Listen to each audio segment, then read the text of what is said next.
On today's show, Luka Doncic puts the Dallas Mavericks on his back for 23 points in the fourth quarter.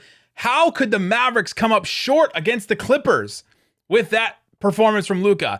And Spencer Dinwiddie and Davis Bertans are both introduced to the media today. What should we expect when they're able to return from the court? What are our first impressions? Talk about that and more on today's Locked On Mavs. I'm Luka Doncic, and this is Locked On Mavericks podcast. Hey, Dallas Mavericks are NBA champions. It's good! And the Mavericks have won the game! If you don't believe, you shouldn't be here.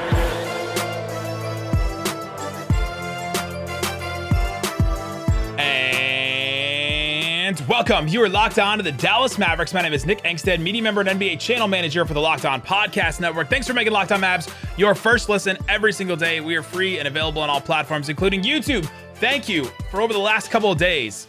With the Porzingis news, with everything going on, we hit 10,000 subscribers on YouTube. That's because of you guys. Thank you so much. We hit so many different records. Most podcast listens in one single day. Most YouTube views in one single day. Besides maybe Media Day. I think I have to go back and look at that. But definitely most views over a 2-day stretch. Tons of records broken for us. And so we really appreciate everybody that's checked out the podcast. We are a 5-day-a-week, plus every single post-game Dallas Mavericks podcast. Nick Angstadt here. Isaac Harris, usually my co-host. He is out hanging out with his family. And today the Dallas Mavericks fall to the Los Angeles Clippers 97-99. But Luka Doncic is the story in this one. I mean, let's just get it out of the way. Hot man, the hot player. The hot player was Luka Doncic. Absolutely. 23 points in the third quarter. Finished the game with 45 points. Luka had 51 in the career high in the first Clippers game on Thursday night. Then he has 45 points. This one is the most points by far in a 2-game stretch for the Dallas Mavericks. The rest of that list, so Luka number 1 here. Luka number 2 had 90 points in a 2-game stretch last February 12th and February 14th. So that's probably a stretch of time we need to look back on. Mark Aguirre had 87 points in 85, and Luka had 84 points in a 2-game stretch back the first Clippers game, the game before that, and that's the third most all time. Then Dirk in 2004 had 83 points over a 2-game stretch. So Luka Doncic absolutely going off. Incredible performance from him. But the Mavericks come up short. How did they fall to this Clippers team with a performance like that from Luka? There's a lot of things from the first 3 quarters that we could get into, and we will. But it came down to the end here. And it came down to the end because Luka had Zubac switched onto him. And Luka could score pretty much whenever he wanted to in that fourth quarter. And we'll talk about why Luka and had Zubac on him and why Zubac was guarding him. But the last couple of plays, let's just walk through them. Luka Doncic and Terrence Mann had been going at each other all game. Terrence Mann, as one of the players. I can't call him a random player anymore because he had a really good game in this one. But one of the players that Luka has, I guess, some kind of beef with. He goes back and forth with them. They jaw at each other.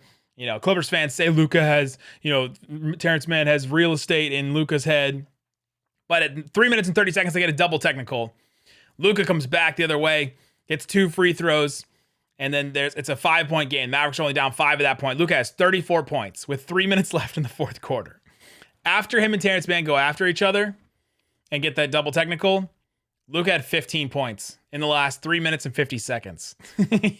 15 points in that last stretch. But it came down to a minute 38.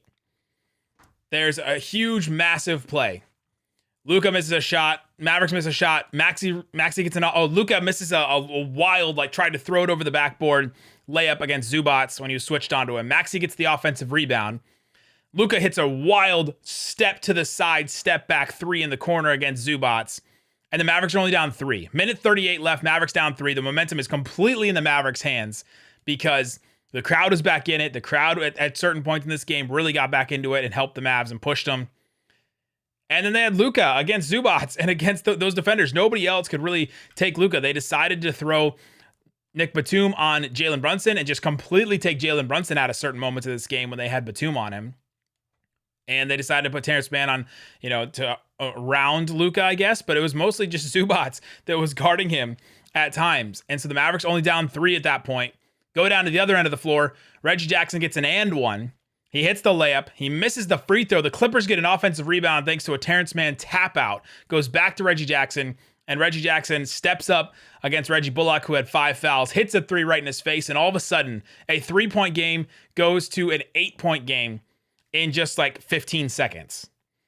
That's right there. It was a 5-point possession, essentially, for the Clippers, and I think right there is where the Mavericks lost this game. Now, they had a chance. Luka came back, hit a 3 after that one. Luka ISO'd. He had an and one and hit a free throw against Zubac later, made it a 3-point game later. Luka ISO'd on Zubac again, hits that layup real quick with 8 seconds left, and so then all of a sudden it's a 1-point game. And then Jason Kidd draws up a play for the Mavericks to get Luka Doncic a left side of left wing 3 that he's hit against this Clippers team before and hit a game-winning shot, but he came up short on that one. It just wasn't enough. They weren't able to get the ball to him in the right spot, and it was just too far out. Luka preemptively shot the shot before time had actually ran out, and so that was the end of the game. So that's I think what swung the game at the end here. The Mavericks' inability to get that last rebound after Reggie Jackson misses that 3, and then for anyone else to really help late in the game. Luka, in the last 3 minutes and 50 seconds, had 15 points. He took all 7 of their field goal attempts. It was literally just Luka. I'm going to go full Chris Traeger on this. Literally just Luka at the end of the fourth quarter here. Brunson couldn't get involved. Bullock was playing timid. Dorian Finney-Smith didn't get barely any shots in this game. Dwight Powell played a little bit. Maxi Kleber, couldn't get open in this game. There's just a lot of issues. The Clippers played really good defense in this game, and the Mavericks played terrible, terrible offense. Which goes to the point. Luka had 23 points in the fourth quarter, and he admits after the game, he said, my first 3 quarters were awful. Just absolutely awful. And he's right. First 3 quarters for Luka were not good. In the first 3 quarters, he had 7 turnovers. All of them were just bad turnovers that really took the Mavs out of certain possessions, certain parts of the game. I think actually 4 of them may have came in the fourth quarter or the third quarter. Yeah, he had 4 turnovers in the third quarter. Just a brutal quarter. The Mavericks lost that quarter 21-19, only scored 19 points in that quarter. And if they had played even just decent offense in that, I think it's a completely different game at that point. Jalen Brunson, while he wasn't able to help Luka late, he had a really good first half, I thought. He finished the first half with 15 points, was able to get himself involved in the game while Luka was on the floor. He was able to do the things we've been asking him to do. Okay, play next to Luka. Do the things that a scoring guard does next to a guy like Luka. When Luka takes all the attention, find some driving lanes, find some open threes, get some catch and shoot threes, find the open space. And he absolutely did that. It's one of those games where you're like, yes, that's what we want in a guy that plays next to Luka Doncic. That's why Jalen Brunson is probably going to get paid a bunch this offseason. And so you're happy for him and happy for that part. But second half, he only scored 7 points, 3 of 7 from the field. Just not enough. They ask a lot of Jalen Brunson now. Especially with Porzingis out, Dinwiddie and Davis Bertans are not playing in this game, so the Mavs didn't have that extra help, especially with Dinwiddie. But with Porzingis gone, Jalen Brunson, there's a lot more asked of him now. He's got to step up. They cannot afford an off Brunson game. They can't, and they had an off Brunson half, and they paid for it. Other guys that stepped up in this game, Reggie Bullock, man, 5 more threes for him. The only guys that hit threes in this game, Brunson hit 4. Bullock hit 5 and Luka hit 6. Those are the only guys that hit threes in the game for the Mavs. You don't think that they could use Davis Bertans? Maybe a little bit. You don't think they could use Davis Bertans to hit a 3 here and there? So those are the only guys that hit threes. But Bullock, I thought, had another decent game. He had 5 fouls. That was tough late in the game for him to be out there with 5 fouls and try to defend this Clippers team. Clippers, they really only score an ISO. So if you're ISO'd against them, it's really tough for you to defend if you got 5 fouls. It's really, really hard. These guys are also asked to play a lot. Luka played almost 40 minutes in this game, was asked afterwards about the workload that's being asked of him. And he said, hey, I'm here for it. I'm here for the workload, and it helps you get in better shape, which I appreciate the candor, appreciate Luka mentioning that. It said it helps you get into shape. And we're finally seeing Luka, I think, play into the shape that we wanted to see him play at the beginning of the season. It's not a coincidence this has been the best stretch of his season. Also, maybe not a coincidence that February is usually the best stretch of his season because he finally does play himself into shape. But he is. 23 points in the fourth quarter. He's driving a bunch. He wasn't settling for threes. He took a couple threes in the fourth quarter, but he wasn't settling a lot. Only took, he was able to get to the basket, get the contact, exactly what you want from him, but it just wasn't enough. They lost in the first 3 quarters. They lost it there, at the end of the game. And there's just a couple moments where the Mavs came up short in this one. Got to give credit to the Clippers. Got to give credit to Terrence Mann and Reggie Jackson. Reggie Jackson scored 8 points in that last stretch of the fourth quarter too. If they had just stopped him a couple times, if they were able to just take advantage of him a couple times and win that matchup on defense, maybe they're walking away with a win in this one too. All right, coming up, let's get into Spencer Dinwiddie Davis Bertans. They spoke to the media. What can we expect? What are our first impressions of these two guys now that they are Mavericks and I think officially Mavericks? We'll talk about that little conspiracy theory that was happening around Mavs Twitter, but we'll talk about that, talk about those two guys, what they can do. But before we do, let me tell you about Built Bar. It's a protein bar that tastes like a candy bar. They're delicious. I got one in my backpack, of course. Coming home from the game, I gotta get myself a Built Bar. Coconut brownie chunk is absolutely the best one. Delicious.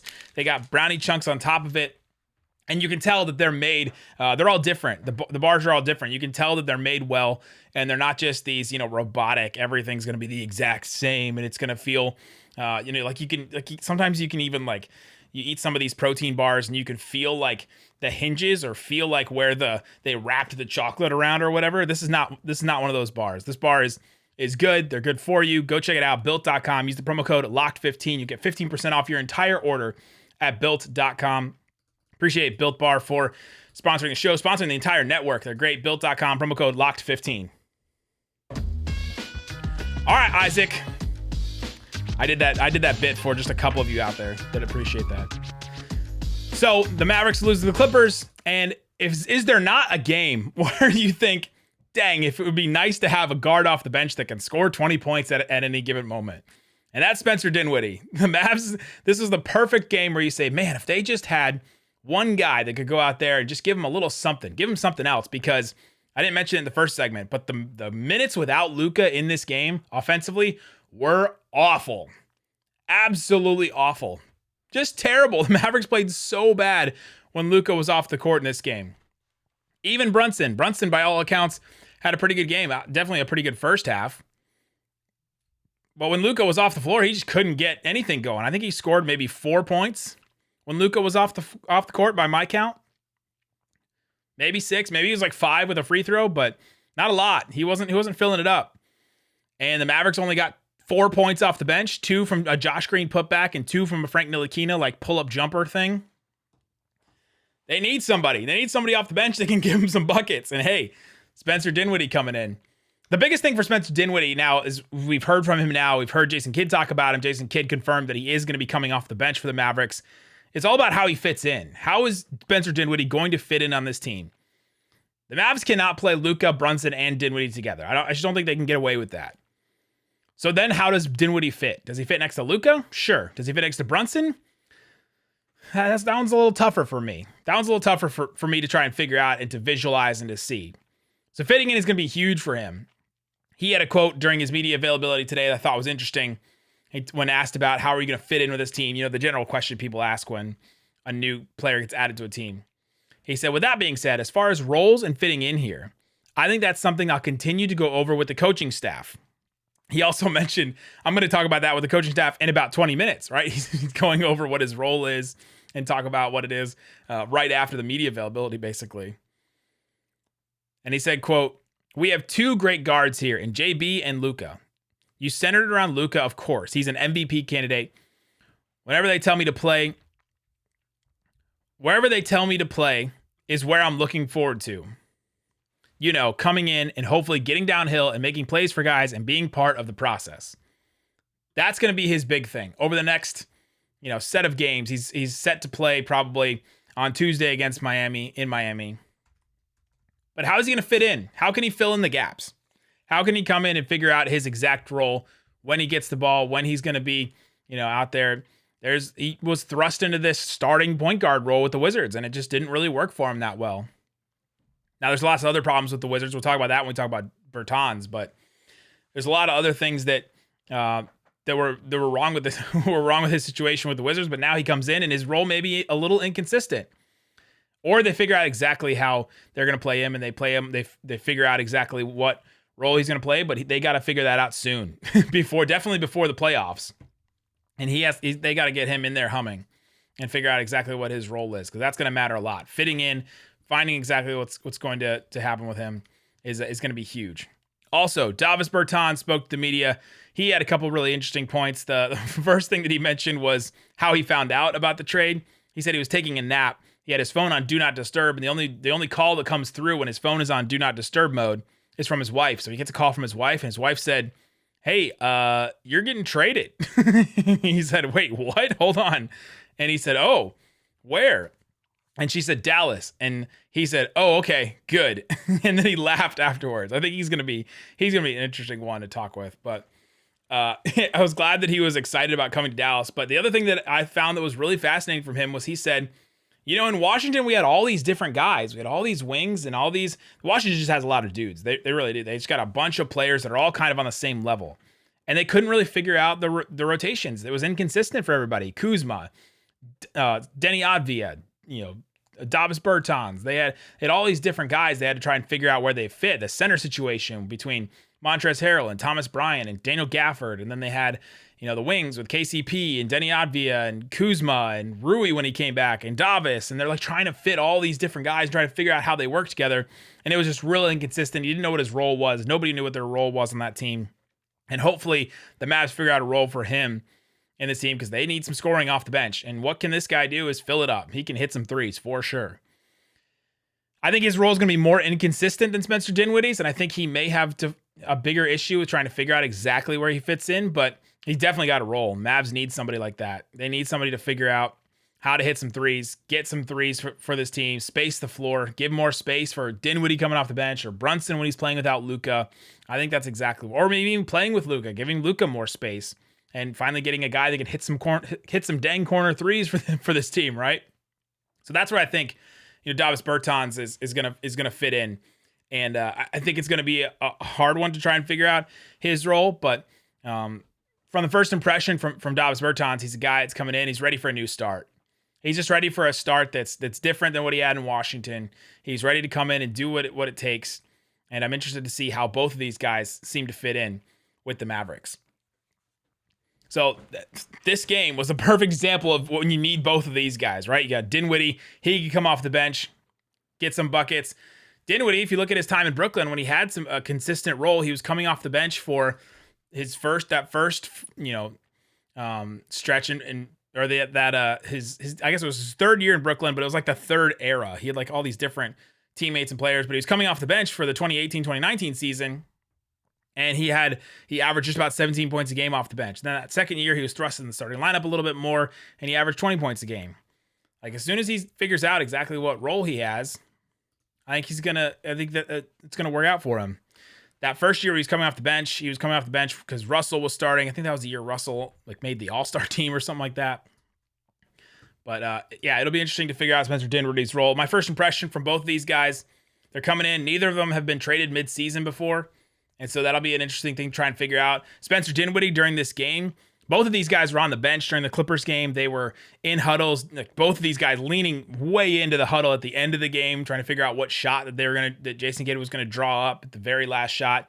But Dinwiddie especially, I was watching, and he was just on the hip of Jared Dudley the entire game, pointing around the court, motioning, trying to figure out what are we doing here? What do we do with this? What's our strategy for these situations? And just talking Dudley's ear off. And I think that was really interesting. I think that this coaching staff is going to help him try and figure out and get to the point where he can help this team. And it was interesting to see him and Jared Dudley, talking basically the entire game, every time out that they would talk to each other and figure out. So there you go. Those are the two new guys. And then the Mavericks lose to the Clippers, but we will have a podcast for you on Sunday. We will be back talking Dallas Mavericks. Thanks everybody again for subscribing to this show, listening every single day. We appreciate you guys. Now go check out the Locked On NBA channel and go check out all the Super Bowl stuff. We sent an entire crew to Radio Row to talk about the Super Bowl, to interview people. We got a bunch of interviews on the Locked On NFL YouTube channel. Go check it out. Locked On Rams was there. Locked On Bengals was there. Locked On NFL, Locked On Today. All kinds of cool interviews coming from Super Bowl Radio Row. So go check it out, guys. We appreciate you hanging out with us. And you know where I stand with the Super Bowl. Who they think? Who they think going to beat them Bengals?